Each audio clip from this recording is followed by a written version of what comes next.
What's up, everybody? Welcome to GoJo and Golic. Mike Golic Jr., Mike Golic Sr., Jesse Cofield holding it down for us at the DraftKings studio in Boston. We are brought to you by Wrangler, made for the ride of life. Save 15% on your first Wrangler.com order with promo code GOJO15. Awesome show for you guys. As always, download, subscribe, rate, review. Leave us that 5-star rating. Check us out on DraftKings YouTube channel, DraftKingsNetwork.com, Samsung TV Plus, and more, 8 to 10 a.m. Eastern, Monday through Friday. That is all 5 days a week, live right here. And a fun one today, packed house coming across the board. So we've got Shea Serrano and Jason Concepcion from their new podcast, Six Trophies, that are joining us to talk about the NBA season that kicks off tonight. We've got Xavier Howard, Miami Dolphins cornerback, who's going to join us. Let us know how they're responding to a little bit of adversity right now. And then Charissa Thompson, one of the great members you see on that Amazon TNF Prime broadcast, breaking it down for you. Everybody going to be here. But, Dad, weird week in the NFL this week. That got capped off on Monday Night Football last night as the San Francisco 49ers lost to the Minnesota Vikings, which is a real sentence that I just had trouble saying out loud for all the reasons that you'd expect. And, Dad, that was a somewhat dominant performance from a Minnesota Vikings offense that was sans their best player in Justin Jefferson. What'd you make of that? I made of it, too, that Kirk Cousins threw the ball 45 times. It was not sacked once by that San Francisco defense. I mean, this was on both sides of the ball, right? That defense is normally much more aggressive and gets on the quarterback, and certainly for the offense. You know, Deebo Samuel was out. Trent Williams, their left tackle, was out. But you still have the weapons. And Christian McCaffrey had a couple more touchdowns, and Brandon Ayuk and George Kittle. So it's not like the cupboard is bare when one of their weapons in Deebo Samuel is out of the game. But credit Minnesota, who does not have a great defense. But we talked about with Brian Flores how aggressive they would be in this one. But kudos to them. Minnesota, all the talk was, with the trade deadline coming up at the end of October, would Kirk Cousins be traded? Going to be a free agent next year. They're probably not going to be back. You don't want to tag him. It'll cost you about $500 million to tag him. So they're probably going to part ways. So you get something for him now. Now they beat arguably one of the top 3 teams in the NFL, though that will be debatable now. We'll see. And they sit there at 3-4, still 2 games behind Detroit, who just got smoked by Baltimore. So you wonder if there's a little more like, so you're saying there's a chance, with Minnesota right now, but a good game by them, kind of a crazy between Charvarius Ward, the DB for San Francisco, and Jordan Addison, the rookie for Minnesota. 2 times in the first half, they battled for the ball, a ball that was kind of between them. And the first time it was Ward who came up with the interception, and the second time, 16 seconds before halftime on an all-out blitz by San Francisco, Addison comes up with the ball and scores a touchdown. It was a pretty wild tug of war with the same 2 players 2 times and a half, but Jordan Addison, very rarely do you get the Jordan Addison giveth and Jordan Addison taketh away meme apply so directly and so literally in this case. Dad, do you have a problem with that 49ers blitz call before the end of the half, by the way? I saw Kyle Shanahan got asked about that after the game and said that would be a topic of discussion because they obviously didn't like the result. To which I would say, listen, blitzing in that particular instance, I think that was the only instance of sending seven men in pressure with under 30 seconds left in the NFL or something along those lines this season.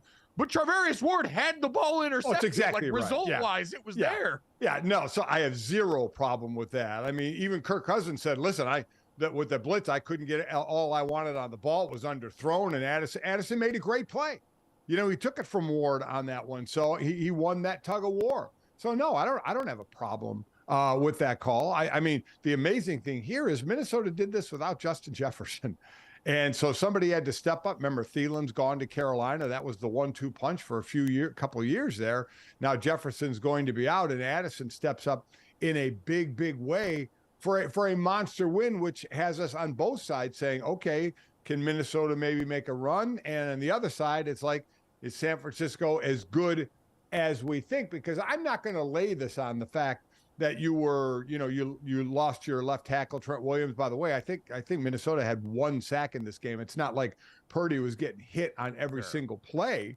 And you didn't have Deebo Samuel, who certainly is a weapon, both running the ball and catching the ball. But as I said, you have 3 other weapons in Ayuk, McCaffrey, and Kittle. So I can't put my finger on that. Though I'll say, if you're just missing one guy like Deebo Samuel and this happens, then that's on you. You know, that's not on anybody else. No, now you mentioned Ayuk, Kittle, Christian McCaffrey. CMC goes 15 for 45 rushing. George Kittle probably has the best day of the bunch, 5 for 78 as a receiver. But Christian McCaffrey, the only one of that group who gets a touchdown. He gets his 16th straight game with a touchdown in this one. And, Dad, I appreciate you bringing up all these actual stats and names, but really we know who this win falls squarely on the shoulders of.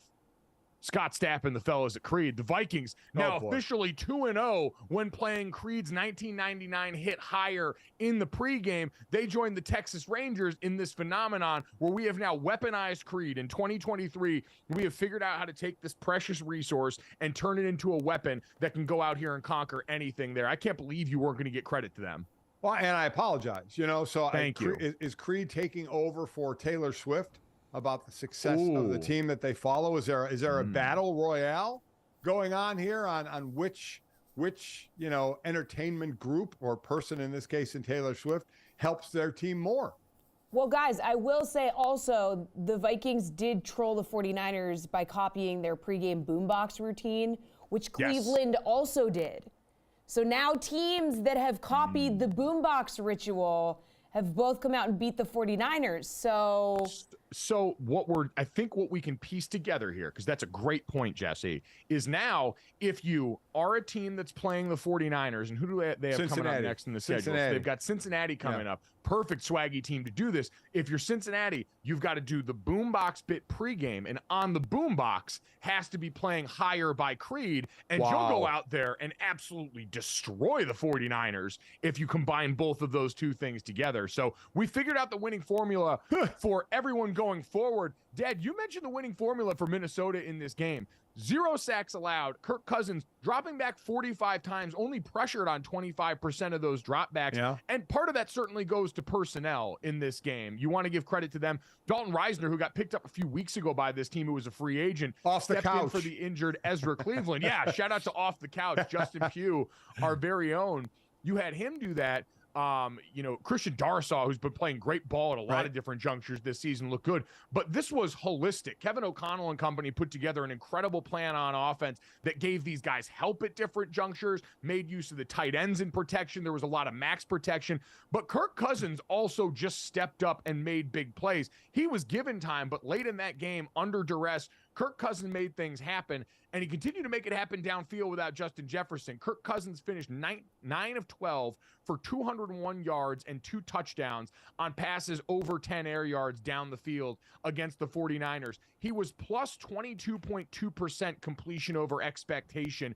It was a sensational performance for primetime Kirk Cousins. This thing that we were told for so long was his hangup against the best defense in the NFL. Kirk Cousins went out without his best weapon and absolutely shredded, and deserves a ton of credit for making it happen. This is going to become a question. Is it or is it not? I mean, is Kirk Cousins, what's going to happen the rest of the year? What if they were to overtake Detroit and win the division and make the playoffs? I mean, Kirk Cousins now, that was his 50th 300-yard game.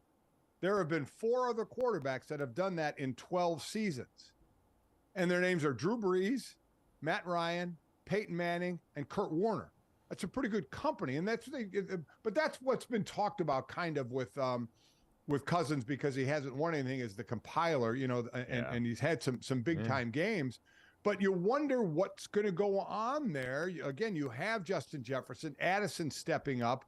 This is going to be interesting. It was like trade Kirk Cousins no matter what.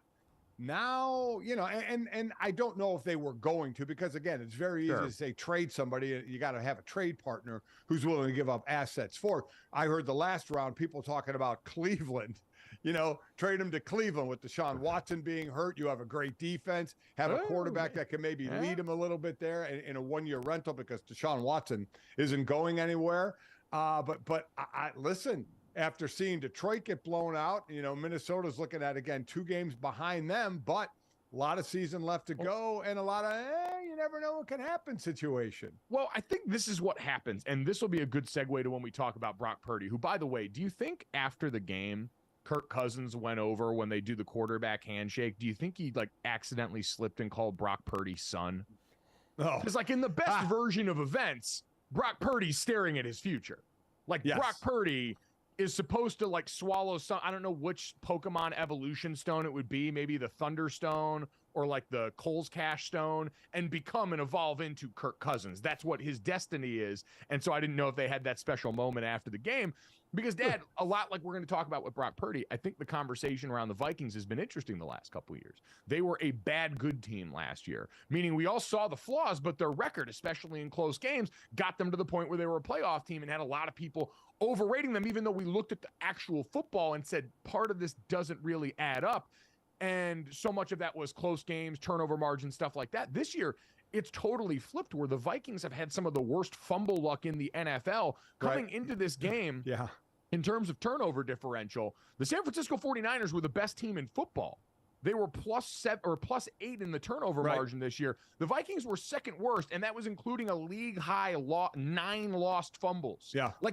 That's an outlier. You talk to Aaron Schatz over at FTN or anyone around analytics, a lot of turnovers, especially fumbles and fumbles lost, end up being somewhat random. There's a little bit of luck associated with that in a sport with a weird shaped football. And so, Dad, what we're seeing is the Vikings last year had an overwhelming amount of luck. The Vikings this year have had an overwhelming amount of bad luck. And if that evens out at all, the way it kind of did last night for them, you look at their remaining schedule. The Vikings had lost 1-score games so far this season against the number 5, 7, 14, and 15 teams in terms of DVOA rankings. So their metric of efficiency ratings there.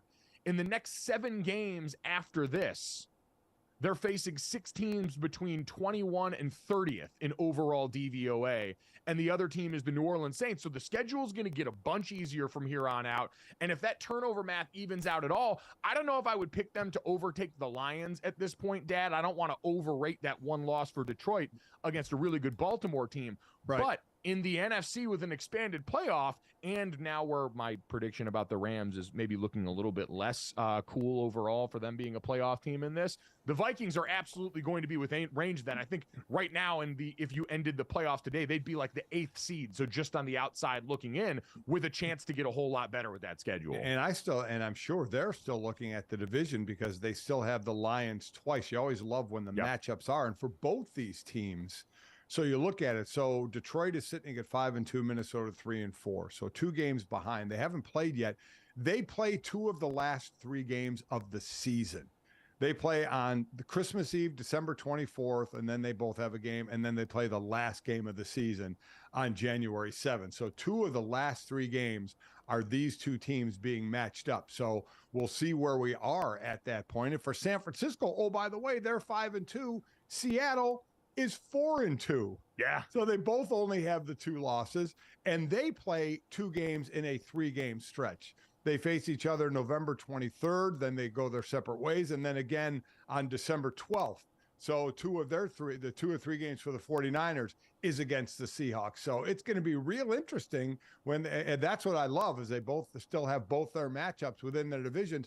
Divisions we were kind of handing for sure to San Francisco, and we wanted to see a little bit. And before last week's game, we were handing it basically to Detroit until they got smoked by Baltimore. Now it's a little bit of a, okay, now we got to wait and see a little longer here. Yeah, it will be very interesting, especially with the 49ers. And you heard from Fred Warner after the game, who thankfully entered the game. He went down for a second and looked pretty scary, but came back in pretty quick after that and said, hey, we got to learn how to win some of the ugly games here. We know we can win 30-10. We know we can blow people out. But when you get into a closely contested back and forth like this, that's a little more what the concern. Although, Jesse, if you are the 49ers or anyone putting money on sporting events here, oh boy, there is one thing that at the very least you can count on with this 49ers outfit right now. This is insane. Death, taxes, and Christian McCaffrey scoring a touchdown. So we mentioned it earlier. He's hit 16 games in a row after scoring on Monday night. So he's one shy of matching the longest streak in NFL history, which is Lenny Moore from 1963 to 1964. So this is the stat that you're talking about here. If you started with a $10 on McCaffrey anytime touchdown and rolled over the winnings each game from that original $10 bet, you'd be up to $48,089.15 on the DraftKings Sportsbook. That's a lot of cheddar, fellas. Boy, for a $10 bet and just keep rolling it over would be amazing. But I love the fact that the record is Lenny Moore back in 63 and 64. Does that make you feel warm and fuzzy there going back to your childhood, Dad? It really does. Well, when I was doing the game last week and we were talking about, sitting here drawing a blank on my game last week, my Sunday nighter already. How am I drawing a blank on that? I don't remember it either, and unfortunately, I'm not going to get to it any. So I'm your son, which means my memory is even worse than yours. So isn't that awful? Unfortunately, Lenny Moore is going to have to lay in the before times. How about the Dolphins and the Eagles? Yeah, it was actually in Philly. It was the Kelly Green. Right. How about that? You didn't get any swag. Yeah. Mm-hmm. Yeah. I got no swag at all. But I just love some of the records and some of the games I have done. Records that were going back to receiving records back in the 50s and the 60s, which is really amazing considering we're in the passing game that we are now, of what some of the guys actually did, back in those decades. Actually pretty cool. Christian McCaffrey is just absolute money, but I'm trying to sit here and figure out what's going on with San Francisco. Again, Mike, it can't be that Deebo Samuel and Trent Williams are out. They have too much talent for to sit here and say, you know what, that's the reason they're not winning games. No, I look kind of at the defense. Like, that was the side of the ball that was healthy and had all their dudes. And the fact that you didn't get to affect Kirk Cousins even once in that game. I mean, you only had 6 quarterback hits in there. They got close, but not getting home.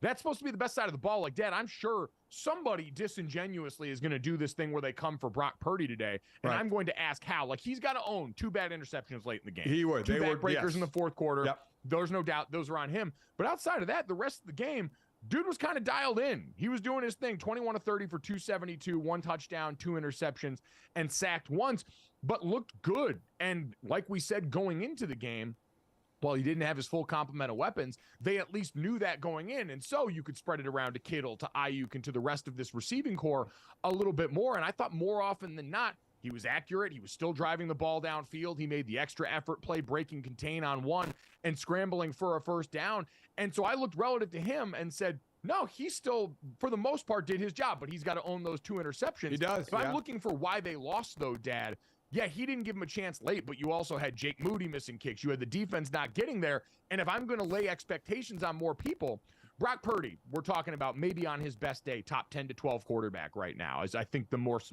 comfortable assessment of the situation. Nick Bosa has an argument to be one of the best at his position in pass rusher. Fred Warner is the best linebacker in the NFL. You've got a bunch of those dudes all over your team that, are a little more dependent on others than Brock Purdy is, who gets the ball every play. But I'm not going to dump this squarely at his feet. No. Everybody gets to wear this. He still played largely good enough football to win. Everybody wears it. But again, you throw a bad pick with 5 minutes to go in the game and then a pick right at the end of the game. People are going to point to you. The one thing they can't do is say, yeah, you're the big money quarterback. You got to make the plays, because he's at the.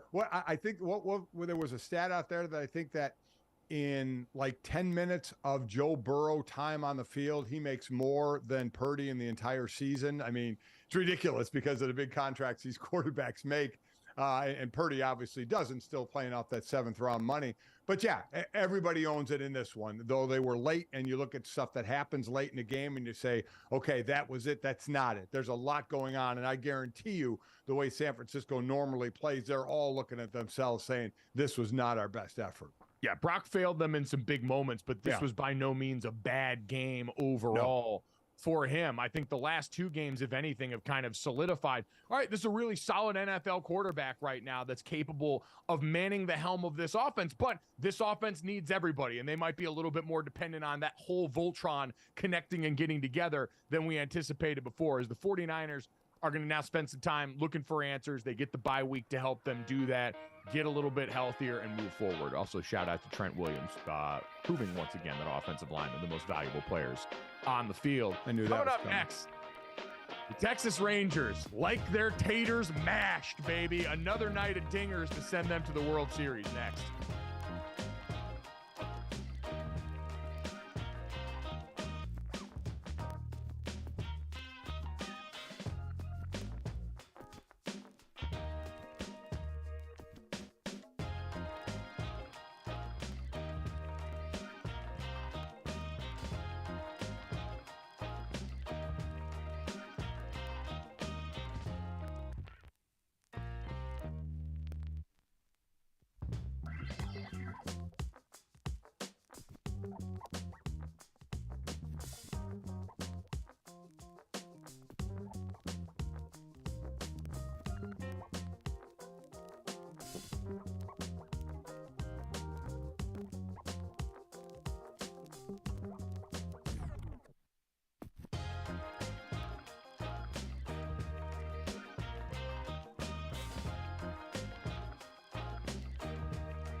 Welcome back to GoJo and Golic. The Texas Rangers are your AL champions, led by Adolis Garcia. Rangers put on an offensive clinic Monday, 11-4 win over the Astros in Game 7. So Garcia, the man who triggered a benches-clearing incident during a controversial hit by pitch in Game 5. Then he had that devastating blow, the grand slam in Game 6, was the hero in Game 7, 2 home runs, 5 RBIs, and the Rangers are back in the World Series for the first time since 2011. So, fellas, Adolis Garcia is a monster. Secondly, it is the first time since 2016 that the Dodgers or Astros aren't in the World Series. Can you believe that? Yeah, isn't that crazy?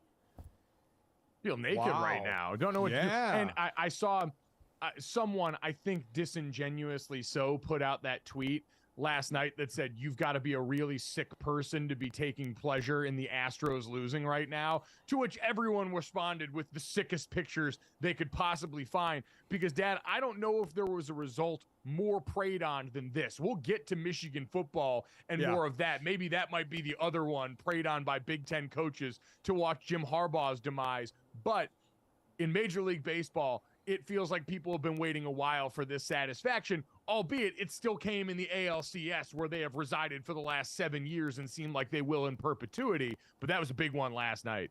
Oh, that was a monster one. And how about this? How about the two managers? Oh, by the way, they've been around for a little while, right? Bruce Bochy is now 6-0 in winner-take-all games. Dusty Baker is 0-4 in Game 7. It's tough. In Game 7s. I mean, that is something. And Bruce Bochy, you know, he won, 3 titles with the Giants, and now trying to get Texas, one of 6 teams that hasn't won a World Series. You know, they went back-to-back in 10 and 11, as Jesse mentioned. The last time they were there was 11. They were there in 10 and 11, lost both of those. And what Garcia, and Jesse's right, it triggered the bench clear. All he did to trigger it was mash a dinger and then get hit by a pitch. I mean, you know, he didn't do anything, right?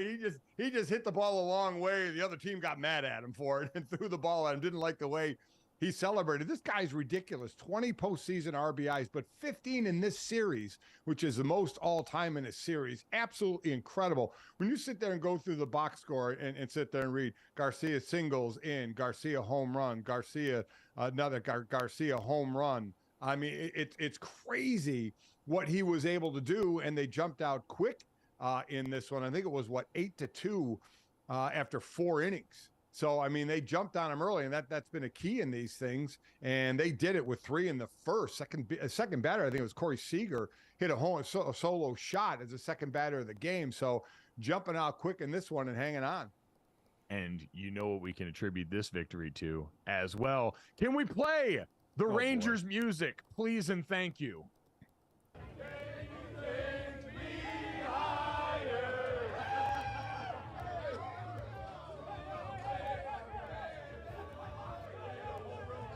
Group kind of lost some of the lyrics right after they did. And you take me higher. Yeah, that was a little disconcerting for a group that's apparently been getting bucked to this song for a while. But what is better than getting drunk with the boys in the locker room listening to Creed? That had to be a throwback to some late nights for those guys. Just letting the power once again of Creed, the official winning song of the Minnesota Vikings, 2-0 when listening to that song before games, and the rallying cry for this Ranger squad as they get to the World Series now, which is going to be incredible.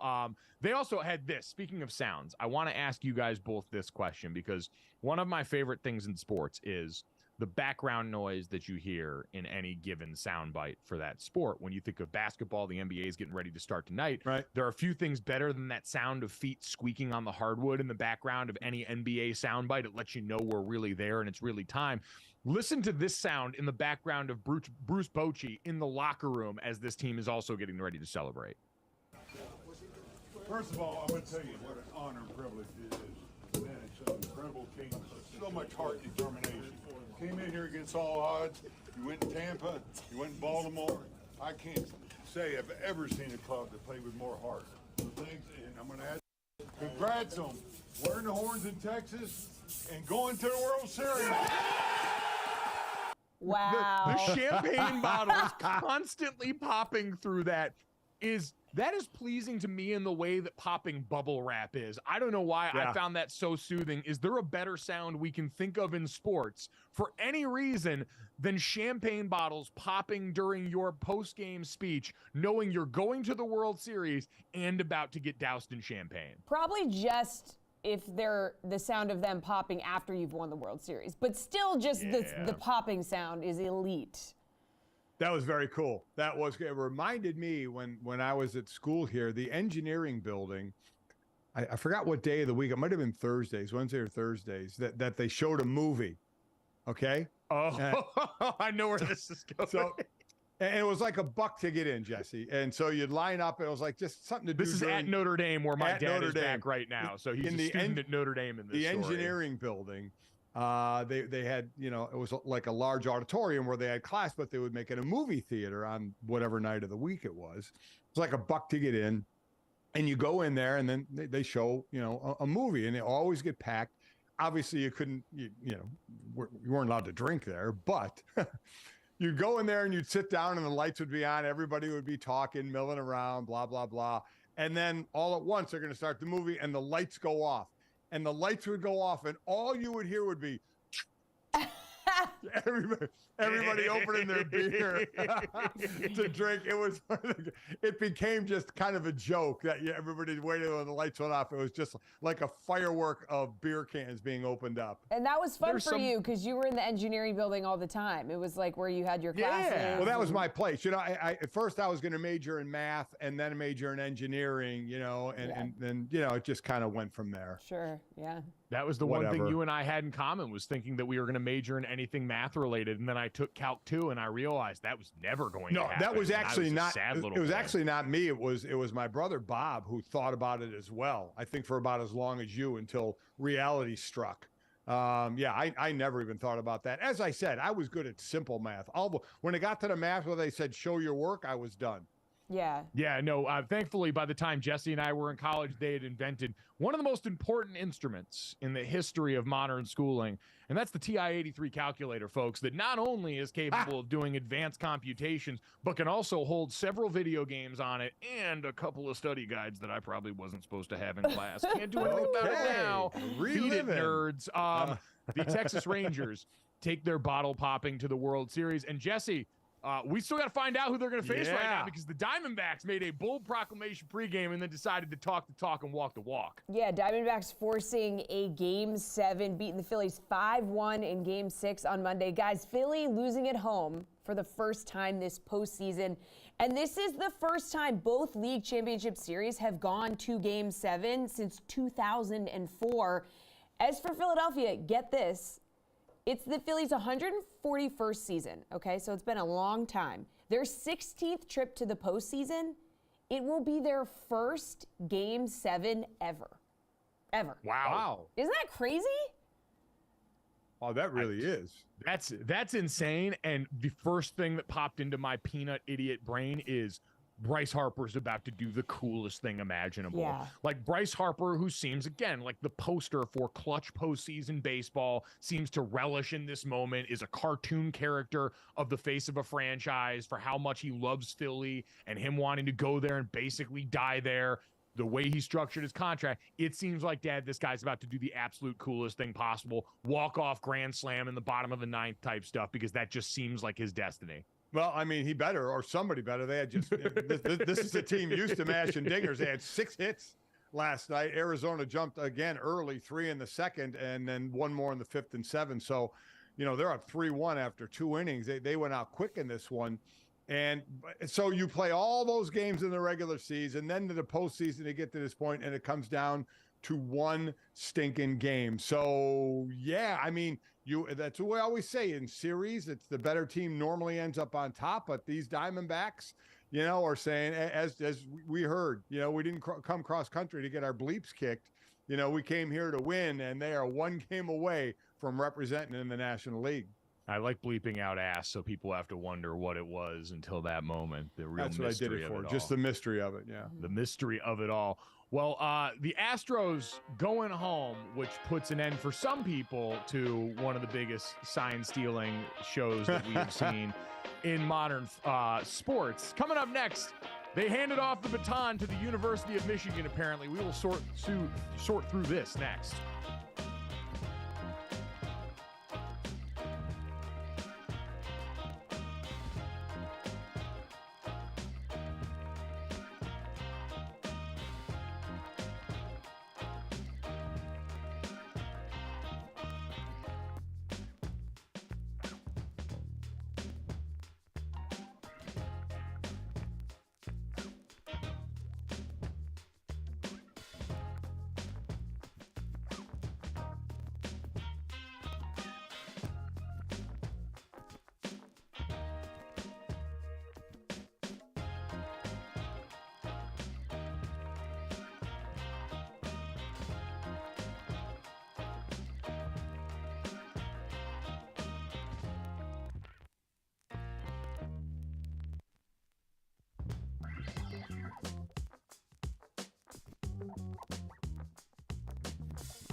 Welcome back to GoJo and Golic. The Michigan sign stealing saga continues. That was a lot of S's. We've got some new information about how this all went down.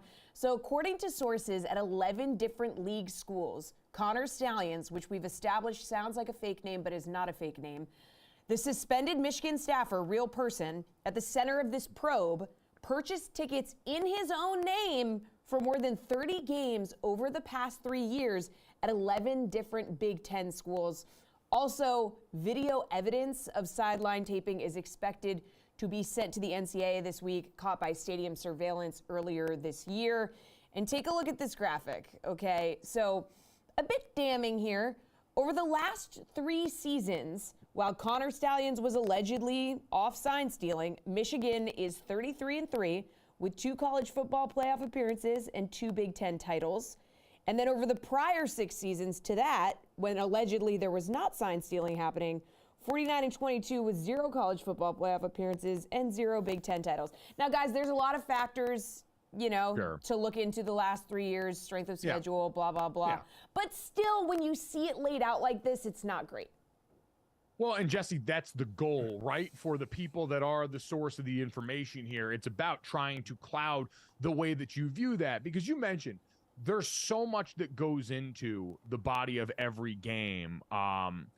There was a great article, Bruce Feldman, I believe, did an article a few years ago now on a coach who was nameless for the article, but talked about his efforts to help steal signs during games and the gamesmanship and the art around that, and how really it only ends up affecting potentially a handful of plays because some teams change their signs because it's hard to get a beat on this stuff for all the different reasons situationally in a football game, this big, complicated, living, breathing thing, that it might only affect a handful of plays. But Dad, especially on the highest end, because that's where I think of this in more high leverage games against better opponents, in bigger situations, this is the thing that will probably cloud that area the most. Not what they've done against Rutgers or the teams in the bottom end of the Big Ten spectrum, but what they do in the biggest games, especially in the last few years when you've been able to slay the dragon and beat your rival in Ohio State and make it to the playoff. I mean, is this is Spygate all over again, is it not? From the Yes. Patriots years ago, where they were caught taping the signals of the Jets, during the game and deemed, obviously an advantage for them. NFL Commissioner Roger Goodell deemed it be in violation of league rules. Which, by the way, here, Dad, it is too. So just for the specifics of the rules, we talked about the NCAA rule against scouting in person that's been on the books since 1994. But the other rule now, this would be Article 11, Section H of the NCAA rule book that says any attempt to record, either through audio or video means, any signals given by an opposing player, coach, or other team personnel is prohibited. So we're now really in the thick of it. You and I said when we talked about this the other day too, that if it got to the point where it was videotaping the signs, which seems like as we arbitrarily try and draw a line under what we deem acceptable in this bit of gamesmanship around sign stealing, this seems like a clear violation of, all right, you've gone a bridge too far now if you're videotaping it. So they're going to get nailed here, right? Especially when the video comes out, that's going to be the most damning thing. Like anything else, if you're caught on video, you're caught. And everybody's going to say, are they the first team to do it, the last team to do it, or other teams doing it? Certainly they are, but they got caught, or they're about to get caught from the video side of it. So what happens? How much is tainted? I mean, you guys had your 12 wins vacated your senior year. We have more than that. What's that? I said we had more than that, actually. The NCAA owes me. Oh, they owe you. But I mean, it was for nothing on the field, correct? It was for an academic violation. There was like a cheating scandal that went on involving a couple of current Notre Dame football players and one of the student teachers, and that was the source. Now, to your point, nothing affecting the actual game on the field, but cost the wins there. But still vacating wins, like it doesn't do anything, right? No. I mean, it does nothing. So what's going to happen if you're caught with your hand in the cookie jar? And as I've said, and I will continue to say, they would not be the only team to do it, but they got caught. So what happens? That's going to be the thing. And I know there's talk of the committee is human when they start voting for placing, and what will they do? Let me tell you something. If there's nothing that comes down from the NCAA and Michigan goes undefeated, Michigan's going to be in the playoffs. That committee is not going to vote them out of the playoffs. And and the committee, I'm sure, is going to be told, don't put this into your train of thought until we see, if there are any discipline coming from the NCAA. So that's going to be the question. Ward Manuel, Michigan's AD, is on the college football playoff committee, by the way. So that's going to be very interesting to watch how they handle that during the proceeding. And for anyone unfamiliar, usually when your team is being discussed, if you've got a school that you're affiliated with, there's athletic directors and former coaches, you're recused from those conversations and those discussions to prevent any sort of conflict of interest. But again, they're human beings. They all sit around and talk besides just in the committee room. And I believe there are at least 3 former coaches on the committee as well. And we know what coaches would think about, if you're getting your signs stolen from you illegally. So that's going to be the question going forward. This isn't, buying a burger for a kid and sitting out 3 games where you're going to blow out the opponents anyway. What's going to happen? What will happen to this? And I love some of the conspiracy theorists out there that are saying, well, this is a move to try and drive, Michigan fans thinking to get Harbaugh out of here, to get him back to the NFL. I mean, stop it. I mean, listen, before he was winning the last couple of years, a guy named Nick Saban was winning all over the place. Dabo Swinney was winning huge in Clemson as well. And do we hear any theories of anybody trying to get them out of their college, coaching back into the NFL? I mean, come on. This was Michigan trying to get away with something. Who all knew? Maybe we'll find out. Maybe we won't. The bottom line is this guy was associated, Connor Stallion, still an incredible name, with Michigan. So that, to me, is the only question going forward is what is going to happen to Michigan. More importantly, what's going to happen, if anything, to this year's team?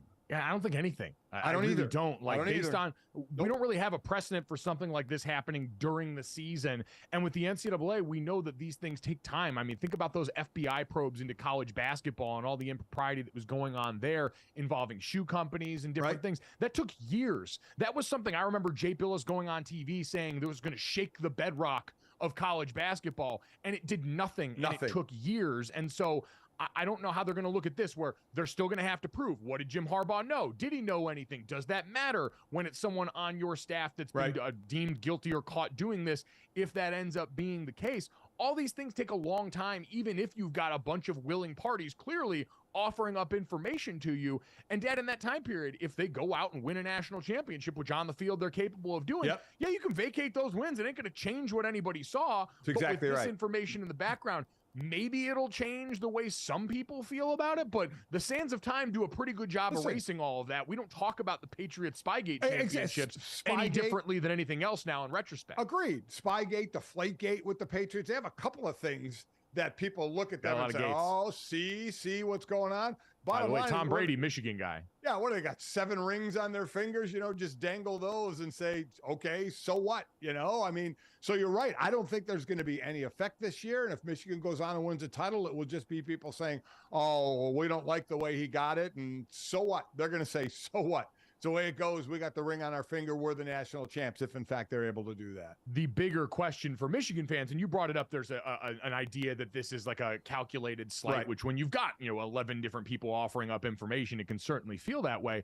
But it is the reality of, if there were to be serious punishment here, if Jim Harbaugh, who's already still being investigated by the NCAA, still hasn't had the penalty actually levied for what went on, the cheeseburger violations that are idiotic, but still hanging out there, would this manifest in some sort of punishment for the head coach that would maybe give him pause and make him think about trying to go back to the NFL, where people always thought that might be a thing anyway? We do that dance with Jim Harbaugh every couple of off seasons where people wonder if he's going to go back there. And I think that's more of the existential dread that creeps in for Michigan fans, is you finally got this thing righted. Jim Harbaugh's bearing the fruit that you expected and wanted all along.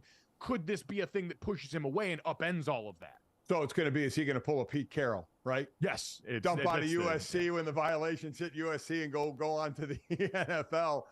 We'll see. But I'm with you. Bottom line is, I don't think anything happens to the actual team this year as they march forward. Connor Stallions, definite porn name. They probably assumed it sounded so fake they didn't have to change it. And a paper trail. Be better at cheating if you're going to cheat. That's the biggest takeaway from this entire ordeal.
Welcome back to GoJo and Golic, and welcome back to this league. The NBA starts tonight with two matchups of the best in the West. Suns and Warriors are the nightcap, but the much-anticipated Western Conference Finals rematch between the Lakers and Nuggets gets us started, and it's going to be ring night for Denver. So after sweeping LA in the Western Conference Finals, there was some trash talk this summer, and the Lakers did take notice. LeBron was asked about all the offseason back and forth, and here's what he had to say. There will be a time. When that time is, I don't know. I don't know if it's now or there will be a time. There will be a time when everybody will get it. All right, the guys talked with Shea, Serrano, and Jason Concepcion, the co-hosts of a new podcast series called Six Trophies, which covers all things pop culture, NBA. Take a look. All right, this is the kind of appearance that we are very much looking forward to. You guys know them from a variety of stops along the way, but for the intents and purposes of this podcast, Shea Serrano, Jason Concepcion, the co-host of the new podcast series, Six Trophies, that you guys can get now wherever you get your podcast. Or, Jason, as I saw your mom referred to it as six figures, which is nice and aspirational. He got it, 6 figures. Thinking there. Well, the money's always on her mind for sure. She's not sure that this is a real job or that I have ever been employed over the last several years. So it's a psychological slip by her there. Yeah, you get the whole, you're going to get a real job at some point. She's always asked me, and you're making money. Yeah, I'm okay. Don't worry about it. You're okay? You're working right now. Yeah, I promise you I'm working. Well, guys, we appreciate the time and excited about this. And for both of you guys, Shea, Jason, you guys both have a lot going on outside of just the world of sports. Shea, accomplished author. You've got some great shows out right now. I'm curious what brings you guys back to basketball. This project obviously has a bunch of the pop culture stuff people are used to with your guys, but centered around basketball and your guys' love of the game. What brings you guys back to basketball every time? I think for me anyway, basketball is my favorite sport. I'm certain it's the same way for Jason. And I'm just always trying to be around it as much as possible and trying to enjoy it as much as possible and trying to talk about it as much as possible. So as soon as there was like a little bit of free air, some free time, I hit up Jason and was like, hey, you want to do we've never done a basketball thing together, like a long-term basketball project. Do you want to try and figure this out? And he was like, no, I don't want to do that at all with you. It took me a while to talk him into it, but then I did, and now here we are with the show, and it's going great. Shea, what's this been like for you, the Wembanyama fever? Where's the excitement at this point as we are now, getting ready to embark on this quest that started with, for most people, a few clips as we were getting ready for draft time because he's overseas. A lion's share of the U.S. fans hadn't seen him. Then we get the little tease during Summer League. Now we've gotten the preseason action. How high are you ready to climb with this? As high as that ladder will go. Like I'm at the top step on the ladder, balancing, reaching even further. Because every game he does something, and you're like, what the heck just happened? The Miami Heat game, I thought that's the first preseason game, and he had like 4 plays that you had never seen on a basketball court before. And then last night when they're playing, he nutmegs a defender, 7'4" in the open court. Nutmegs a defender and then throws a no-look pass on a fast break. Like, what are we talking about? You can't oversell him right now. You can't be too excited. You have to be as excited as possible, and that's still not enough. Along those lines, do we think this is Popovich's kind of last gasp at, listen, he's a Hall of Fame coach. He's had great teams, but as he's been coaching for a long time, is this his last kind of star to get his team back to the top again? I would assume so, just based on how long he's been in the game. He just signed a 5-year extension, but let's make sure we're being respectful. We're talking, sir, about the greatest basketball coach who has ever lived. You just threw it out there. This is the greatest coach to have ever done it. It's going to go pretty good for us, I think. Is that the biggest headline going into the NBA season? I feel like coming off the offseason, so much happens over the course of an NBA offseason. Damian Lillard finally changing teams. Does that jump it just because of, Jason, the number of teams that the Damian Lillard transaction affected along the way?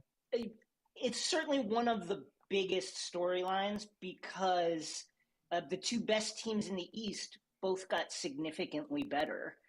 The Bucks and the Celtics, and Dame has never had a teammate like Giannis. Giannis has never had a teammate that could explode offensively like Dame. And how those two are going to play together, whether that team can maintain its defensive edge, is going to be really, really exciting to see. And then the Celtics, off of the knock-on effects of that trade, obtained Jrue Holiday, which is, sadly, as a Knicks fan, I say exactly the kind of player that they needed. Yeah. And they got significantly better too, taking big swings with adding Porzingis. Another thing I absolutely hate as a fan of the team that drafted him, and they look really great. So the East it's going to be an absolute war between those two teams. It's going to be really, really fascinating to see how they match up. So when Dame went to Milwaukee, the odds changed and they became the favorite. Shea, do you agree with that? Do you think they're the top team coming in? No, I don't think they're the top team. I don't think they're going to win. But I think they're going to be the best team in the East. I think they're going to make the finals. I do think if we're ranking storylines, that's probably the number one storyline of the off season, because when it gets down to it, if it's like, let's say it's him versus the Wemby storyline, the playoffs are what's important. The championship is what's important. The Spurs might make the playoffs. They're probably going to win like 34, 35 games this season. We're going to get a bunch of great highlights. That's not like the goal with that team yet. But with the Dame Giannis one, Jason and I talked about this briefly before. This will be the first time, I think, in Dame's career where if he doesn't win a championship, there's going to be some like, hey, what happened? He's never had that on his shoulders before. You know what I mean? That's like a really juicy, fun thing to bite into.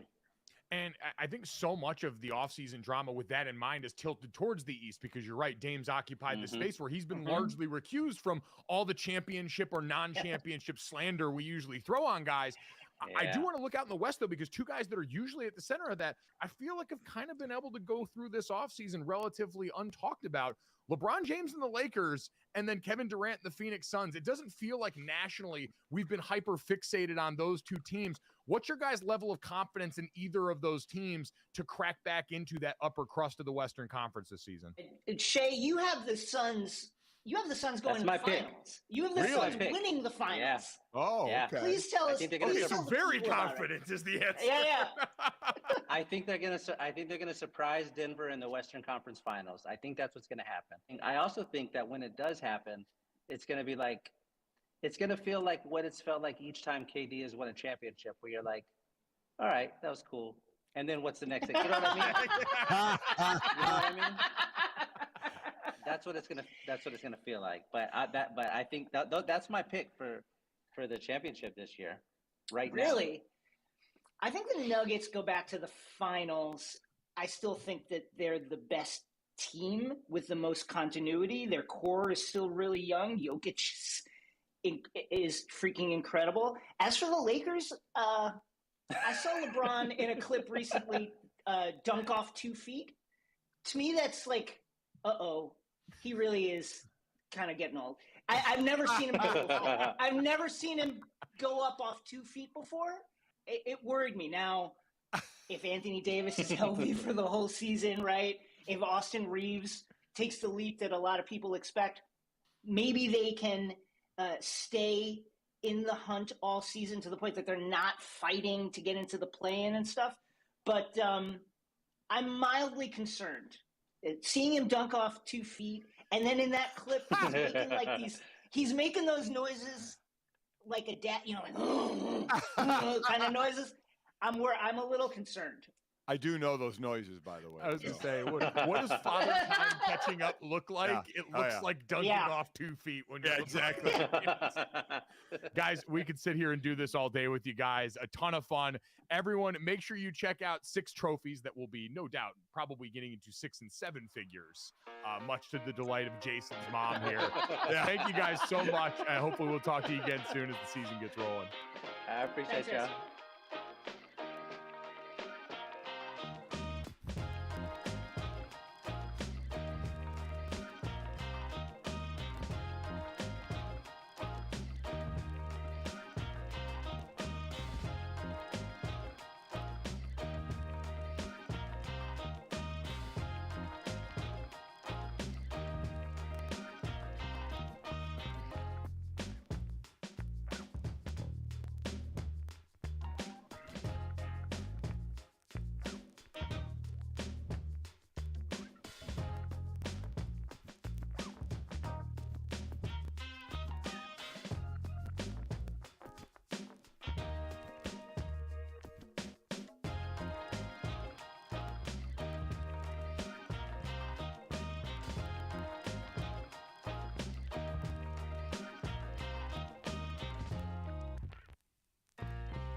Welcome back to GoJo and Golic. Mike Golic Jr., Mike Golic Sr., and Jesse Cofield. Our thanks to Jason Concepcion and Shea Serrano for helping us look for a little NBA. We're hoping to talk to Miami Dolphins cornerback Xavier Howard here shortly about their season. Right in the thick of it now. Little adversity for the Finns, couple injuries in certain spots after that Philadelphia Eagles game, including Xavier Howard, who missed that game with a groin injury. And so his status and everything else, we will see if we can get a hold of him. Dad, in the meantime, as we were looking ahead to some NBA stuff going into opening night tonight, as we've got the games coming up, the big news yesterday, obviously, Giannis Antetokounmpo signing that big 3-year extension with the Milwaukee Bucks, ending once again any stress that could have been there. So he signs a 3-year, $186 million extension. How much is that a year? How much is that a year? Come on. $62 million a year. Well done. Simple math. I was Googling it, but wasn't quick enough. enough. Again, BC. So, I mean, I understand. Oh, wow. Man, Wow. coming out. That was just laid right up there for me. I'm sorry. Yeah, you know what? I was being recruited by Notre Dame, and I said no thank you, so just letting you know. Said, all right. I will pass. Okay. Pass. Pass on that school. Giannis not passing on becoming, I think, just the second player to sign 3 $100 million+ contracts with his team. Ironically, Dame Lillard, the other player to do that during his illustrious career with the Portland Trailblazers. And Dad, this directly the Dame Lillard effect, right? Giannis Antetokounmpo, big, smiling superstar who we all say loves being there, yada yada, constantly holding the organization's feet to the flames. Did this before his last contract, talking about, hey, I'm going to be here as long as we are aligned on my goals of winning a championship. They went and made the moves they did back then. It netted them a championship, and he signed the contract before that season where he could have been a free agent the following summer and calmed all the noise. Fast forward to this year, during the summer, Giannis going on all these podcasts and shows talking about how, I'd like to stay and be a Buck for life, but the minute they stop being as focused on championships as I am, I can be seeing myself somewhere else. And talked about putting that extension off till next summer for that same reason. They go out, they get Dame Lillard in that trade, and now he goes and signs the deal. So, Dad, we've talked a lot about player empowerment over the summer, and while it didn't end up manifesting in Giannis leaving for greener pastures or perceived greener pastures, there is no doubt Giannis Antetokounmpo used his voice and his force inside that organization to go and get the biggest move of the NBA offseason done, and now on the other side is calming the front office's nerves by signing this deal and collecting life-changing sums of money again. The deals and the rules for deals in the NBA is something that, man, I'll never understand. Now, Antetokounmpo had until 11:59, I believe, last night to sign this deal, to get this deal done. And then because of the over 38 rule in the CBA, Antetokounmpo can sign a short-term deal again with the Bucks in 2026 and another 4-year extension in 2028. Dear God. It's ridiculous. Obviously, you'll see how he's playing at that point. Going to be definitely a lot older in sports years than anything else. But I mean, it's just crazy. The amount of money, $62 million a year to play. I mean, in our 4 majors here in the U.S., we're at the highest, right? Because the quarterback started hitting the 50 marks, but the NBA, keeps going up and up. That just tells you how flush they are in money. They don't make as much as the NFL overall. NFL like 15 billion or over, but they make in the area of that with a lot less, with 15 guys on the roster as opposed to 53 and then another, whatever, 9, 10, 12 or whatever it is on the practice squad. I was going to say fewer guys on the roster, but still doing this with max contract limitations. Yes, like all of this happening without the ability to actually go out and set a market the way that their NFL counterparts or Major League Baseball counterparts can is also kind of an impressive wrinkle in all of this. Dad, as we head into opening night for the NBA, we've got a lot of drama tonight. The Denver Nuggets and the Lakers are playing, and LeBron James has tried to make it clear that tonight's probably not the night where he's going to exact his revenge, because if anyone knows how little regular season games matter, it is LeBron freaking James. So he's not going to waste that live ammo on this matchup here. But going into the season, we're in real changing of the guard time, right? I said the other day, I think when we were talking to Shea and Jason, we haven't really talked about Kevin Durant a ton this offseason, who used to be the lightning rod, who used to be the player that we discussed. LeBron James right now is making more news because of that new Beats commercial that he did, where it looks like now he's also throwing into the ring that he wants to play with his son Bryce in the NBA. I was stunned, Dad. I don't know if you saw that ad or not, but in the ad, Savannah, LeBron James's great wife, is narrating, and it's this idea of him paired up with Erling Haaland, the great young English Premier League player, whose dad's narrating it, and it's this idea of do it again. Haaland, who's done it for 1 year, been a great player. LeBron James, who's going into 20+ years now of doing it, and doing it again. And at one point in there, Savannah James slips in, talking about wanting to play with his son Bronny, and then said, do it again in the theme of the commercial, and they show Bryce James. I'm amazed that Savannah went along with that. Savannah, who has constantly been the voice of reason and who is the one who kind of brushed LeBron back, as most great wives and mothers would do, and say, you're putting a lot of pressure on our son to go out here and do this thing that you want to do, and you haven't even probably talked with him about. And so now to double down on that with Bryce, whose face is shown in the commercial. Like, don't get me wrong, I'm sure Bryce got a nice little kickback for his name, image, and likeness getting used in that commercial. I'm sure Bryce is doing okay, though. But Bryce doing okay. What year is he? Amazed. What year is Bryce, a junior or a senior? Bryce, I want to say, is a junior. I think he's a junior. He just transferred to Notre Dame High School in Sherman Oaks, California, where our buddy Dane Chris, longtime listener of the podcast, former Notre Dame quarterback, went. And that graphic, I still remember, freaked me out waking up because I thought for a second that Bryce James had committed to Notre Dame, the university, and I was getting. I know. How about it? How great is it for anybody that's head of the development part of a high school if you get someone like that who comes to your school, of how quickly you may say, so, your son's at our school. Here's some of the things we may need, if you don't mind, Here's the specs that we've had in a new building we were thinking Here's about the for list a while now. of things we had to go. But LeBron James Family Library sounds fantastic. Would be amazing, because we always thought about that with Bronny, and we know Bronny had the heart issue, but he seems to be coming back great from that. He's at USC right now, needs to play that 1 year, and then we'll see about the NBA. But you're right. That is some pressure to be put on some kids to do that. I made sure I never did that, to you and Jake and Sydney. Yeah, no, definitely not by giving me your exact same name. That didn't create any issues over the years, mostly with airline travel. Travel mistake, that was. Story for another day. But no, Dad, I bring that up with LeBron is to say, we're doing the countdown clock on how long we think LeBron James can keep going at the level that he's been, or whatever level he's comfortable with, if that really is his goal. But the days of him being considered the best player in the NBA, or in this conversation of foundational pieces that you would build around going forward, is something interesting. I had this question asked to me the other day, and I wanted to ask it for you. Looking out with where we're at in the NBA right now, we mentioned Giannis just got paid, largely viewed by many as maybe the best player in the NBA, certainly neck and neck with Nikola Jokic. Joel Embiid maybe in that conversation. But if you were going to build around one player right now, if you had a choice as a GM getting to start a team at this juncture in the NBA, where some of the biggest name superstars we've been used to are finally getting towards that back nine of their career, who would be the player that you pick? And is there a compelling argument to be made that it is, even without proof of concept on the court yet, Victor Wembanyama? Boy, listen, again, like they say in football, you can't coach speed. In basketball, you can't coach size. The five was played a little differently now. Now these guys, there are no numbers out there. Everybody plays all over the place. But it would seem that you could build around that, given all that this guy can do, the versatility of what he can do at his size. As we said, he's like a cheat code.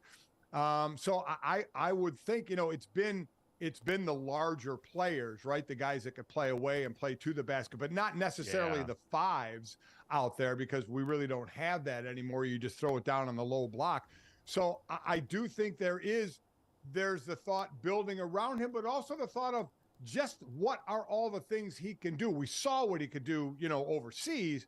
Can he do all those things in the NBA? And we saw also in preseason getting reaction from actual other players on the court of him doing things like, my God, how did you just do that? Which is amazing, because the one thing we always say about athletes now is they're bigger, better, or they're bigger, faster, stronger, not necessarily better, but they look better and they're better athletes. Well, and they're than different years ago. skill sets than years ago. Like a player like this didn't used to have this get away from face up from the basket skill set that we've seen now. So can his skill set, can that translate now to the NBA, which is questions we had about guys like a Dirk Nowitzki, who obviously it did. Big men, and how do they transition to this game, especially if they're coming from overseas, where, you know, it had been a kind of a different brand of basketball. So I think a lot of people are excited to see his game translate here, and you started to see bits of it. We went all the way back to game 1 of the Summer League when you're like, oh, okay, we're not sure. But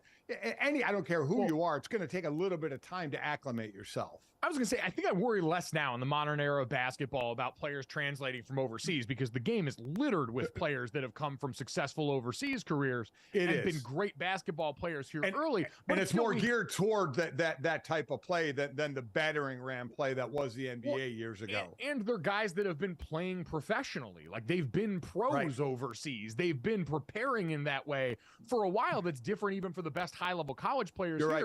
But it's more about proof of concept, Dad, because you look around at the other names that you might mention in this. Luka Doncic, and I always go to like the best players under 25 when you have these conversations. Exactly. So foundational pieces like that. Luka Doncic is a name that you could certainly throw in for Without that. question. A guy who's already played MVP caliber basketball, who's done it on a team that still has yet to put consistently a competent number 2. We'll see if the Kyrie Irving experiment continues to work around there.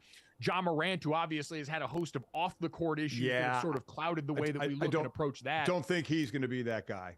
Anthony Edwards was so big for USA basketball over the summer. Up in Minnesota, seems to be making that star turn, even in part of an organization that, you know, with the trades that they made, the Rudy Gobert stuff, all that kind of, at odds with winning at the highest level. Zion Williamson, who, again, struggles hasn't in a lot proved of ways. anything. I mean, he's proved when he's on the court and he's healthy, he's one of the best basketball players and best young players in the league. The numbers reflect that. But that doesn't mean anything when he's not on the court. It's exactly right. Enough. It's exactly right. I mean, of all the names you mentioned, you would think Luka would be the guy, right? He's just sitting at 24 years old and doing the things he's doing. It's ridiculous. But as we know, you need at least two or to 3 stars on the team. So is Luka going to be in one of those situations down the road, kind of like a Dame, where you're in that one spot and you're like, do you need to get out of here to try and get a title, or will the organization bring people to you, which they're trying with Kyrie Irving? But I think that's the name of the guy, the names you mentioned, and I'm with you. You look at a 25 or under as far as this point of building around. Guys, Doncic already has as many first-team All-NBA selections as Steph Curry and Chris Paul. And he's 24. Wow. Isn't that wild? It's ridiculous. I mean, the other name that I would throw into the hat in that regard, in terms of already having accomplished, because that's the difficulty in trying to project this out, even though I would probably make Victor Wembanyama my pick, just based off saying, hey, I'll buy early on what's potentially the freakiest skill set we've ever seen walking into an NBA season, the most heralded prospect since LeBron James, all these things. But if you were looking for a little bit more proof of concept, we talked about Luka Doncic already having a lot of those accolades. Giannis Antetokounmpo is only 28 years old, so we'd assume he's got a lot of high-level stuff left if you want to start your foundation with a proven commodity. Jason Tatum, only 25 years old. He's not technically in that under group anymore, but he has been, especially in recent years, one of the best players on the planet. Seems like he's crescendoing. We know it's when you get to like that 28-year-old range that a lot of these guys actually end up playing their best basketball. It's just that Jason Tatum's been around so long already. We've seen a lot of him, and so you could absolutely make an argument for him. A lot of these same guys that are going to be in the MVP race right here, we see, according to DraftKings Sportsbook, Nikola Jokic, Luka Doncic, Giannis, Joel Embiid, the reigning NBA MVP. He's one, Dad, you kind of already automatically put him off to the side for this, has been someone who's been so oft injured, feels like we're in an important juncture. I mean, the reason that we're all so hyper-fixated on this situation surrounding James Harden, who the 76ers still don't know why he's gone, what that's going to look like going into open night, by the way. It's amazing. And like you like, from a human standpoint, I saw some people hinting at this online the other day. You do hope everything's okay, because yes, you do. Yeah, it's a blurry space that we're in right now, where hearing nothing for a while seemed like, oh, James Harden's at it again, trying to bamboozle another team, and now you don't hear anything for so long, and you do start to worry a little bit. and hope from a human level that everything's okay there. But that's about maximizing Joel Embiid's window, because for that player who I don't think would any longer, even in a league dominated by incredible fives and guys that can do so many things, because of the attrition on his body and his age, probably out of that conversation, but very much in the conversation this year of guys who got to get while the getting's good. Yeah, I guess it's where you draw your line, right? Because Giannis and Jokic are both 28, and still could have a lot of basketball in front of them, right? Both obviously two of the top players in the league, as we know. So I guess it all depends on how far down you want to go in age or what somebody has left in them. Jokic, I for whatever reason, I thought he was older. I was just going to say that. Yeah. My mind is blown that he's 28, probably because his curmudgeonly attitude has been giving old man vibes for a long time. That's a thing that you've got to factor into all of this too when we talk about where you would take guys, is how their skill set is going to age. Like, Dad, you mentioned all the deals Giannis is eligible to sign. It's going to be fascinating as he does get older what that looks like. This is a guy whose biggest sell is his physicality, the overwhelming physical skill set, whereas Nikola Jokic, that guy's got old man at the Y game, just on steroids at the highest level you could humanly imagine. But his game's going to age really well, because what part about him is predicated on elite level athleticism going out there and getting you buckets? Not very much. I worry about Jokic just saying, I'm done.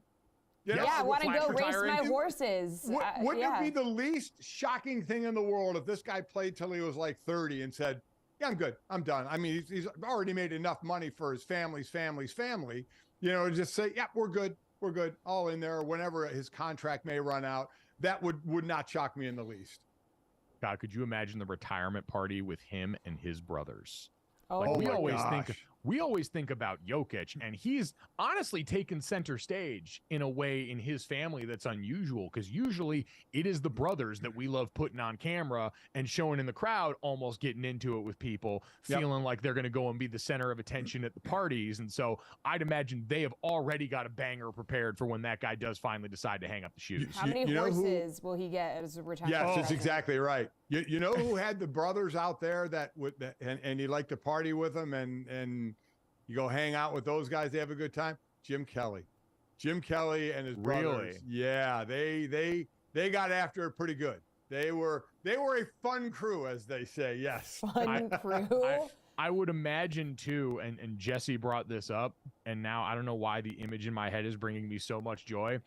Nikola Jokic's retirement party is going to look like a 4-year-old's birthday party, where it's everyone can go for pony rides around the dirt track in there while they've got the drink station set up on the other side. It's literally going to be a My Little Pony retirement party for Nikola Jokic, except with a much bigger pony. It's going to be 7 feet tall. I want to be invited. Watch, he'll play till he's 40, right? He'll mess with us all and just keep playing until he's 40 years old, which would be stunning.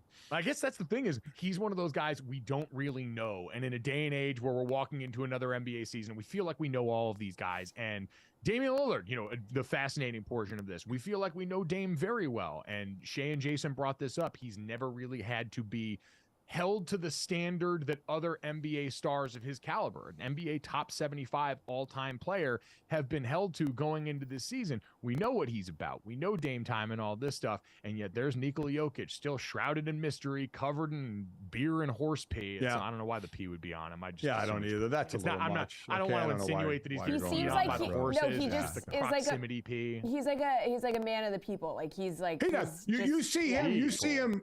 Cleaning out the stalls. You could see that, right? That he'd 100%. Be doing all that. Absolutely. He's mucking those stalls. He's mucking those stalls himself. That's exactly right. It's exactly right. So, so it's another season prepares. You sit there and look at a lot of the prognosticators out there, and basically they have Bucks and Celtics in the as far as the Eastern Conference, and in the Western Conference, it's basically Nuggets, Suns with a healthy dose of Warriors in there as well. That seems to be the triumvirate there of what the final two are going to be, but it almost seems like a cast in iron for all the prognosticators, Bucks and Celtics. That is so interesting to think about, that before we had Dame getting out of Portland, we had Bradley Beal finally getting out of Washington and going to a place where there will now be expectations. But because you've got Kevin bleeping Durant on your team, of course, no one's actually going to point the finger at you when all this happens. We're just going to either blame Kevin Durant if things go wrong or refuse to give him credit if things go right with another super team that he has built and become a part of. Coming up next, Week 7 in the NFL is in the rear view. We will get to some superlatives here on GoJo and Golic on the DraftKings Network.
Welcome back to GoJo and Golic. I'm Jesse Cofield. It's time for the guys to hand out some superlatives. They've been thinking very hard about these and who they're going to be awarded to. So, gentlemen, please take it away.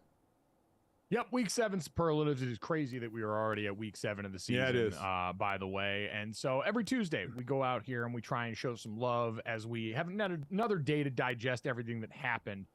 Dad, I want to start off with this one. The He Did What award for what shocked us most from Week 8. And I'll go right to this. As someone that early on in this season felt pretty froggy and jumped when it came to my prediction that the Los Angeles Rams could absolutely be a playoff team in 2023, feel a lot less good about that because of the efforts of one man. Fourth quarter Kenny Pickett's kind of a thing right now. Kenny Pickett this last week, as the Pittsburgh Steelers finally find offense in the fourth quarter of this game, nearly half their production coming in that final quarter, including Kenny Pickett, who went 7 for 7 for 138 yards in his sixth fourth quarter comeback in his 11 wins as a starter. So we officially are on this watch where Dad, Matt Canada and the Steelers offense are always going to be hyper fixated on. But when it comes time of the fourth quarter, Kenny Pickett apparently has some special stuff to him. While that's a great one, I have to go with Tyson Bagent. I mean, let's go before he got into the game. Forgetting football fans, Chicago Bear fans, could you have named who your backup quarterback was? Right? I mean, forgetting even football, I know I didn't know.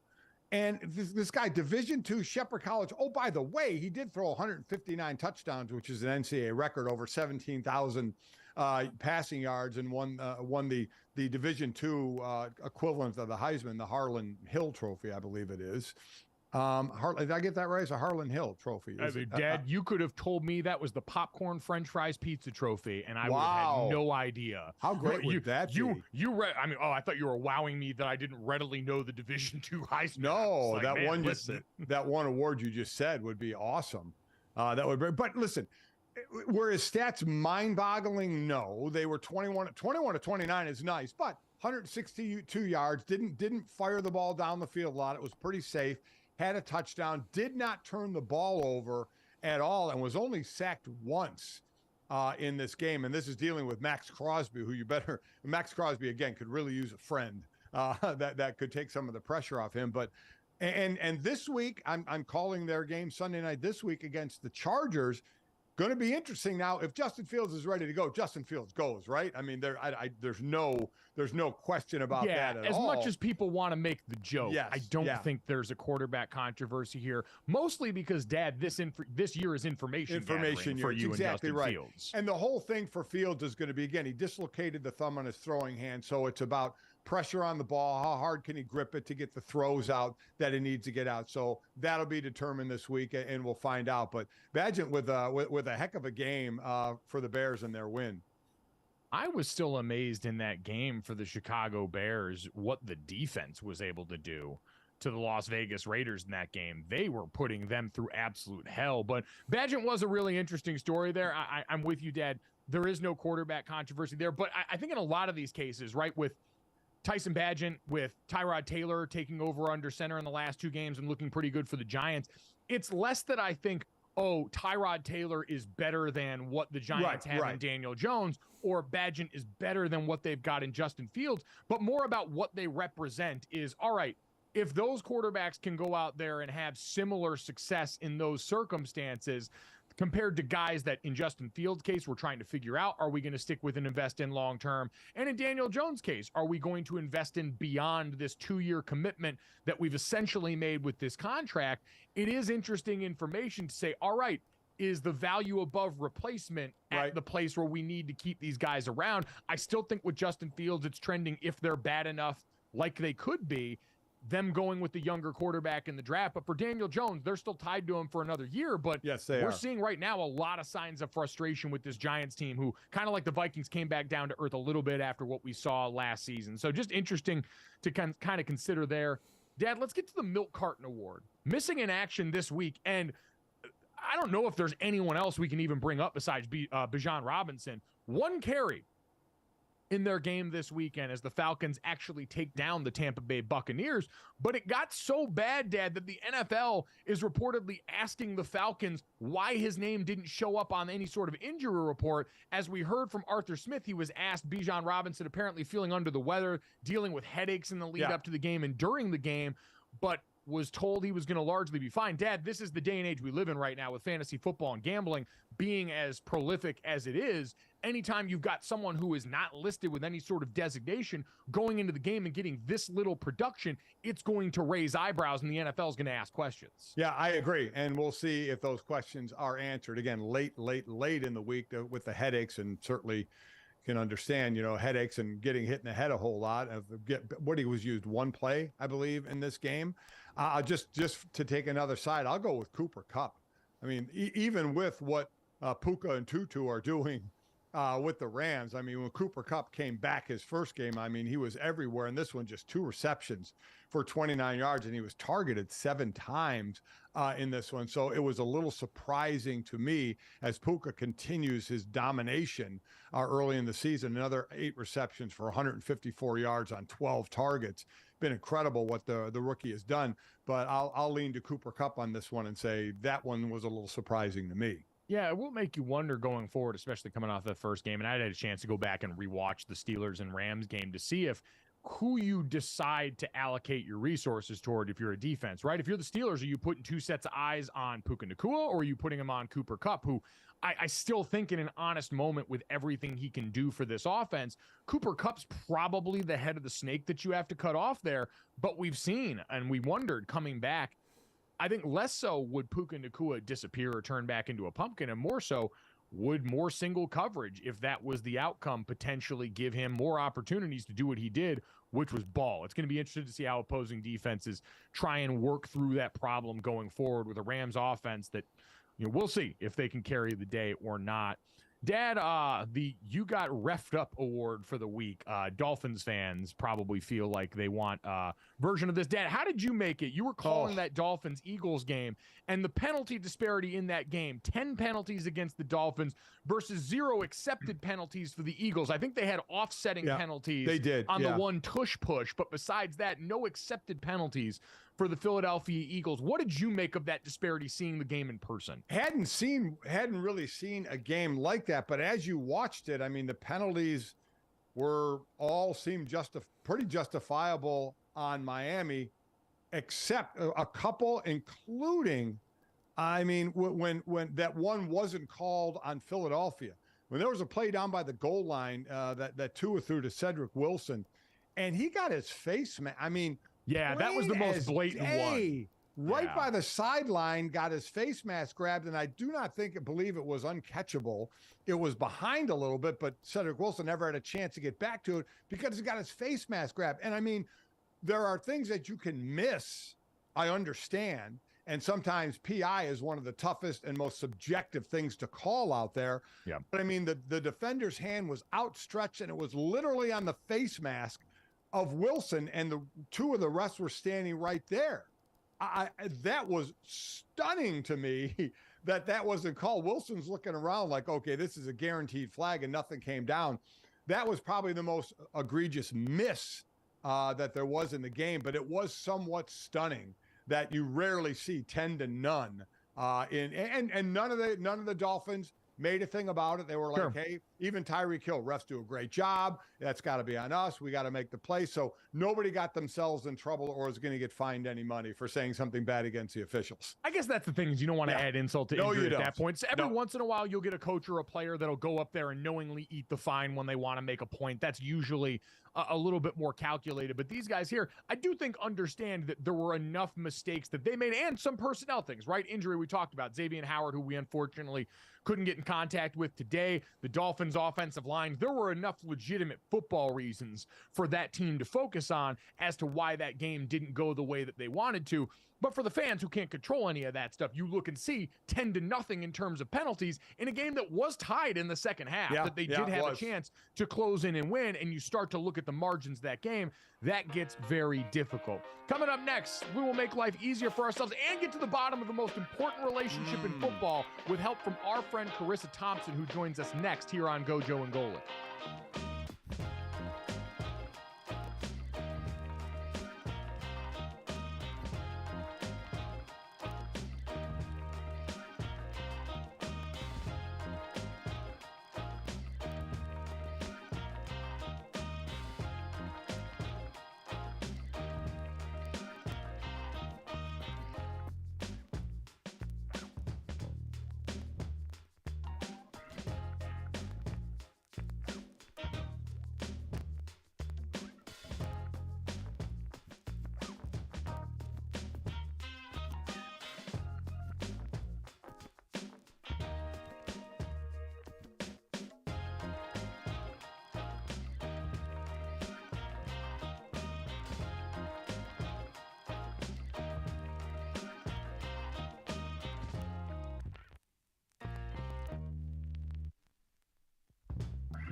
Welcome back to GoJo and Golic. Mike Golic Jr., Mike Golic Sr. here, and very excited to be joined by the great Charissa Thompson here with us, the co-host of Calm Down with Aaron Andrews, and you hear her on Thursday Night Football covering the great team with Amazon Prime over there. Got the Calm Down merch in here. Charissa, how you doing?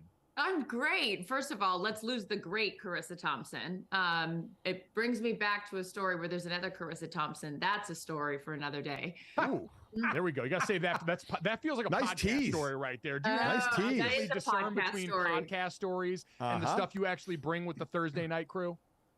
Well, there's a clear separation, but luckily both networks, Fox and Amazon, let me be me. And there's this particular Charissa Thompson has a different career than I have, and I found out the hard way. Her face was on a poster and not mine. And let's just say about 10,000 Marines were very upset when I showed up.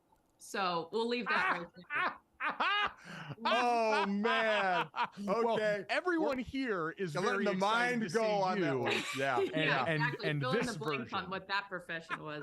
Oh dear God! That All right, is well, no hilarious. mistaken identity here, Charissa. And listen, I can't bury the lead on this. We'll get to a I bunch knew of it. football stuff Yeah, I with knew you, it. but Yeah. I have been mainlining Mr. Swiftie. Travis Kelce and Taylor Swift content since this relationship went public. And I know for you and Aaron Andrews, you guys are laying claim to laying the groundwork for all of this way back when with your guys' podcast. So how fulfilling has it been for you? Are you like a proud parent watching this? You know, look, I rarely take credit for anything in life, good, bad, or indifferent. And Aaron and I didn't take credit for setting them up, but we did take credit for putting this out in the universe 3 months before it actually happened, because Travis, as you know, went on his own podcast and said to his brother that, you know, he didn't get to meet her and, you know, he had made her the friendship bracelet, but didn't get to give it to her, etc.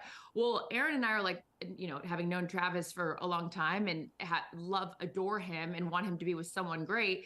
We were like, well, this makes perfect sense. Of course they should be together. So then, you know, speak it into existence. It actually happens. He credited us in like a very funny way and was like, you know, I owe you guys everything for this. So we will take credit for it if they get married. And as someone who's been married multiple times, I hope their marriage, if it in fact happens, works out. I just want an invite. I was just going to say, you guys should be front and center to that wedding. There is no doubt about it. So one of the things, as I have been now I am a fan of Taylor Swift. I'm not going to say I'm a Swiftie, but I am a fan, but I've been brought into this big time because of Mike and Jesse. So when it's been brought up that he hasn't been wearing the earrings like he normally wears. And my question to you is, you think that was his idea, that he should maybe not do that? Or do you think she politely suggested that? Now, these are the hard-hitting questions. Yes, they are. In addressing this morning. You know, I hadn't thought about that, but as I don't want to say that men should be compliant to females, but, you know, at the beginning of a relationship, you're showing your best self and you're saying, you know, and doing things that maybe you won't do 6 months down the line. So if she's like, hey, I don't really like that, then, you know, Travis, we all know Travis, then he's probably like, sure, sweetie, I'll take that earring out. But either way, I just loved the CBS graphic that they put up the other day about the activity with her at games versus not at games. I was like, wow, we are really doing a deep dive here, but it's great, it's fun, and it's light. And you know, down the road when he gets introduced at the Hall of Fame, Swiftie fans are going to be like, see, that's what she did. She got him in the Hall of Fame. Power of Taylor because Swift. he did nothing prior. I know, exactly. Right? Nothing prior to that. Charissa Thompson with us here on the show. Speaking of another very popular face in the NFL, I know you got to sit down recently with Mike McDaniel. At the very least, we got to see a lot of that interview publicly. The Dolphins hitting a little bit of a rough patch right now. When you talk to him, though, what impressed you about Mike McDaniel? What stands out to you with him? Because he seems like one of the hottest young coaches, if not the hottest right now in football. Well, as a former sideline reporter for so many years, I appreciate, I'll start with his halftime interviews, which are just fascinating, right? Because let's be honest, I could not talk to a head coach and completely make up the report. Did I do that sometimes? Yes. We need to make adjustments. We need to not turn the ball over. We need to be better on third down. I mean, come on. It's all like just generic stuff that they give you. And their mind is focused on the game, not on necessarily answering the questions all the time. But when Mike McDaniel does a halftime interview, you're like, you don't know what you're going to get. Like the other night with Melissa Stark, I was like, we could get I don't know, song lyrics, or we could get, a full breakdown of what they're going to do in the second half. So I love authenticity, and sitting down with Mike in the off season for NFL Films. These guys are busy. So you get the proverbial, you got 35 minutes, 45 minutes with these guys. We sat for 2.5 hours, and he was so generous, just about everything, and he's so smart, of course, the Yale education there. And we would go take a circuitous route to a lot of different places, but end up back at ultimately the thesis of the whole conversation was about how becoming a head coach has really impacted his life, from top to bottom in those relationships. And having sat down with Tua previously during the middle of last season, just seeing his own maturation. I mean, this was a guy that I don't want to say lacked confidence on the football field, but I think he lacked confidence in life and really questioned himself given all the ancillary noise around him. And so you bring in a guy like Mike McDaniel that made him believe in himself again. It was a little Pete Carroll like, right? Where it's like, we're going to lead with positivity. We're going to reinstill these, fundamentals in you, and the psychological aspect of being a football player and believing that you can do it. So just, Mike McDaniel, when I left that interview, it made me want to, I don't know, just believe in myself, and we all have this self-doubt, and it's hard not to be influenced by his positivity and just great outlook on life and his own admission to the mistakes that he's made and his sobriety journey and everything like that. So really interesting guy, where you could literally talk about anything and everything and walk away with a smile on your face. Good Thursday night game this week. You got the Bucks against the Bills, and the crew you work with on set there. You've worked with certainly a number of ex-players before, guys who have been out of the league for a while. This is a crew that hasn't been out of the game all that long. And you talk about authenticity. I think you get that from these guys. Talk about your crew out there. Well, I love that question, Mike, because, we cross paths at ESPN and in the hallways, and, you're around people that when you get to ESPN, most of the time, guys have had experience in other places, not always, but in this particular case with Amazon, everything was new, right? I mean, this is a brand new set. So good, bad, and ugly sometimes. I think I cried after about half the shows last year, being like, the audio doesn't work, the prompter isn't there half the time, and the graphics don't work. But it was also so fun to be a part of something new. And very rarely in this business do you get to be on the ground floor. You're usually walking into something that's been established. And as I absolutely love my, position at Fox as well, but that's 30 years they've covered the NFL. So really being able to step into this position and this opportunity on the ground floor has been incredible, because those guys didn't know what they didn't know, right? I remember the first production meeting last year, we get the rundown and it says banter. And Sherm looks at me and he goes, "What's banter?" And I go, "Well, we're just going to talk, and this is going to be a disaster or it's going to be great." So it's been really cool to see their TV maturation as well, and just sort of that next step that they've taken, and actually even understanding what a voiceover is or anything like that. We talk a lot in this business, and the shows that we all like are those ones that it's live and anything can happen. And when Fitz starts pulling out all of his, Lakers merchandise for Magic to sign, I'm like, what is he doing? I don't know if you saw the clip, but it's just sort of those impromptu fun moments that make the show so great. Because look, we're doing it here, on your show, and there's so many different platforms to talk about sports, but it really is about the people. I mean, your guys is, the father-son relationship and the relationship that I have with the guys on the set. It is about the people, and the sports is secondary. Absolutely. Very Couldn't have cool. said it better. And that's exactly what you get. Checking out Charissa with the great crew on Thursday Night Football on Prime. Checking out the podcast with Aaron Fox. You're everywhere doing it all. Charissa, we appreciate you giving us some of your very valuable time this morning. Thank you so much, friend. And hopefully we'll get to do it again soon this season. I would love it. Thanks so much, you guys. Thanks, Charissa. Bye. I'm going to get you some of this merch and that frame TV. There we go. There we go. I was gonna say, I need Charissa as my interior design help. Mike, That's what you I need learn. too. You actually Football, learned, Mike. relationship Nice. advice, interior design. Yeah. You want dynamic? She is a chameleon. Jack of all trades, master of none. There Bye, you bye. go.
Welcome back to GoJo and Golic. Mike Golic Jr., Mike Golic Sr., and Jesse Cofield. Our thanks to everybody who joined us today.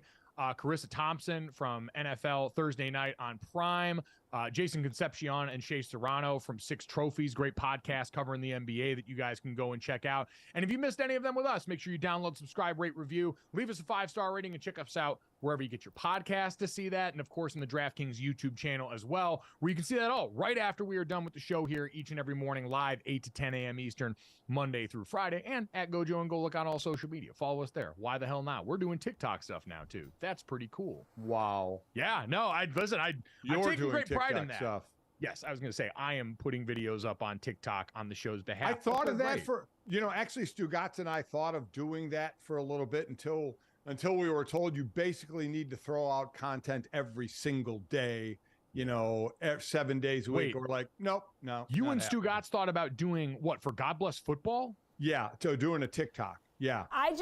So now you have to do a TikTok now, Senior. There's no way. You've got to do it. There's no way I'm putting out content every day. No, you don't have to do it every day. I'm just saying. You do put out content every day. You do 2 hours of it. Well, no, if you want to pull something off the show and do it, that's fine. That's no extra work I'm doing. But if I got to sit there and do something, I mean, TikTok to me, I don't know enough about it. Every time I go see TikTok, it's somebody dancing for 10 seconds and it has 1 million views, and I don't understand it. Well, so you better get to bucking and learning those dances because you're going to have to learn one. Yeah.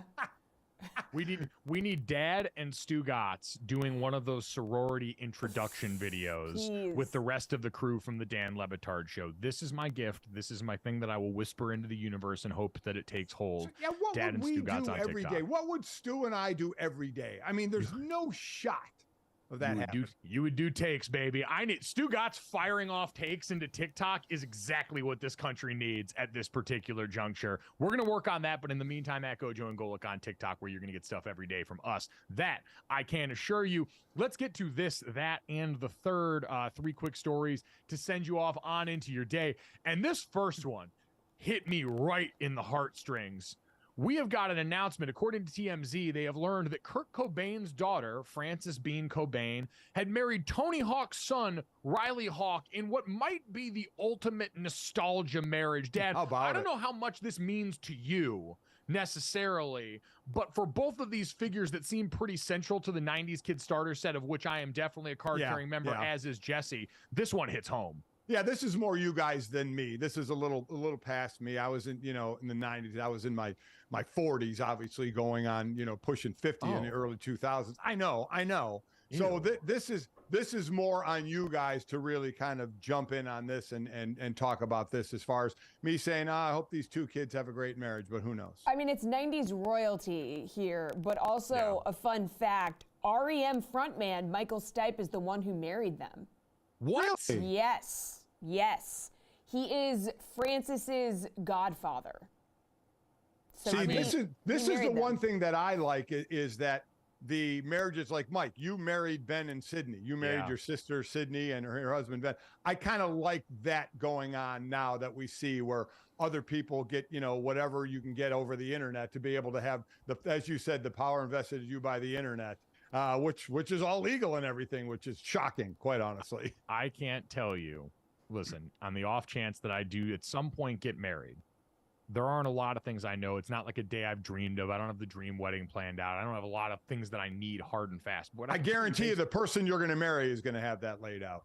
Yeah, that's fine. The only thing that I am going to need as far as my requirements for the wedding, especially now, wedding officiant. And former Creed frontman, Scott Stapp. Current Creed frontman, Scott Stapp, I should say.